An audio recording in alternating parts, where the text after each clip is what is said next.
James Carville calls David Hogg gutless for threatening to primary Dems from his DNC perch.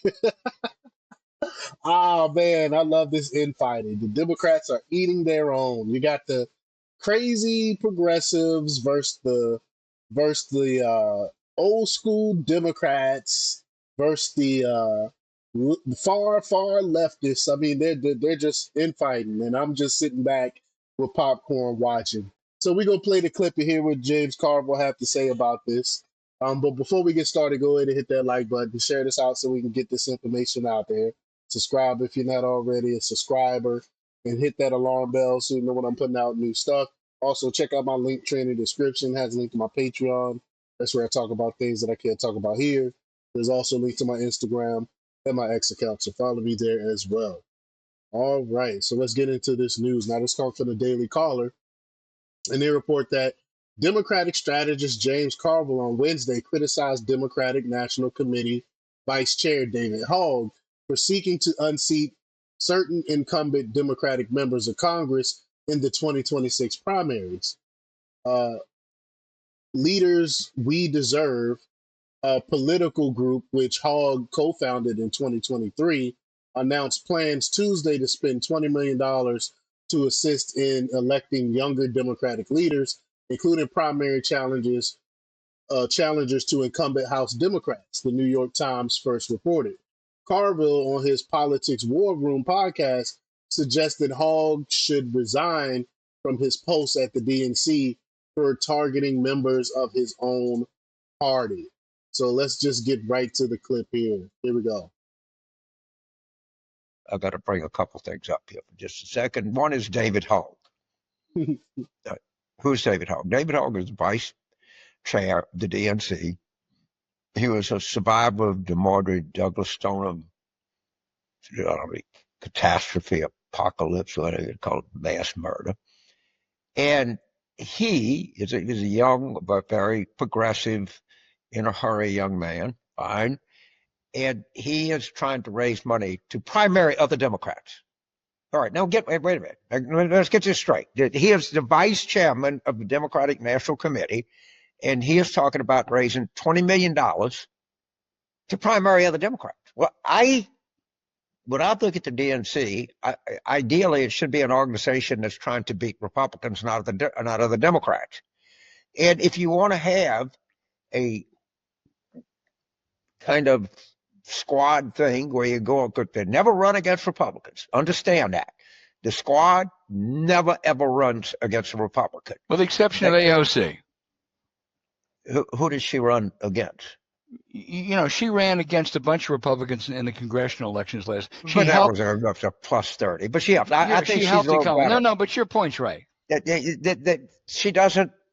When you're in a plus 30 Democratic district, I just don't pay attention to you. He's not wrong. I understand that, and somebody's got to win.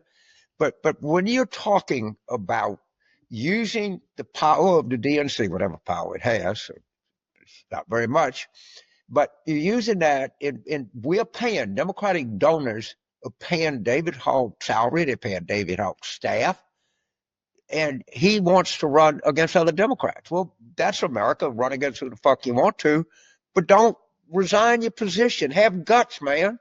Have guts. Stand your ground.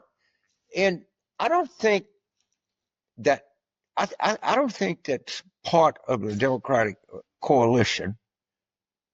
I don't think they're redeemable. I don't think they want to be redeemed. Then I go back to the emphasis of something called American Voices. That is supported by mainstream Democratic groups that had 12 at a meeting this month, April of this year, I remember that, where they had bowls of buttons where you could put your pronoun and wear your button. Yeah. I don't think these people get it. I don't think they ever will get it. And I've said this before, and I'll say it now.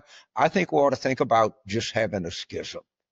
I think these people should get their own party. Don't call it anything Democratic. Call it the Socialist Urban Justice Community Unity Party of the whatever.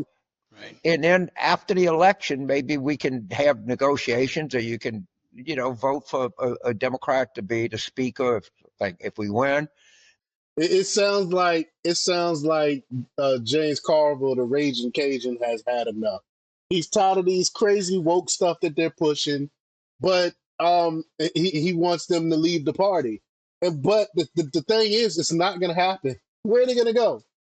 Where are they going to go? Nobody else would accept them except for the Democrat Party, and they're going to continue to drag down the Democrat Party with them. I'm talking about these crazy leftists, these wokety woke wokes. Uh, they're bringing down the party. This is why they have a 21% approval rating. But I actually think that it might be at a point where there are certain elements in a Democrat coalition that we just can't live in the same room with these people, because they actually learned nothing from 2024. They Nope, learned nothing from history, nope. and they are hell bent going this direction. And maybe what we need to do is say, "You go, people, go ahead, go," and then we'll see you the Wednesday after the election and do as you do in parliamentary system. But I'm not sure that the great Democratic big tent coalition that I've spent all my life trying to cobble together, keep together, or something like that. Maybe David Hogg and American Voices need to get their own party.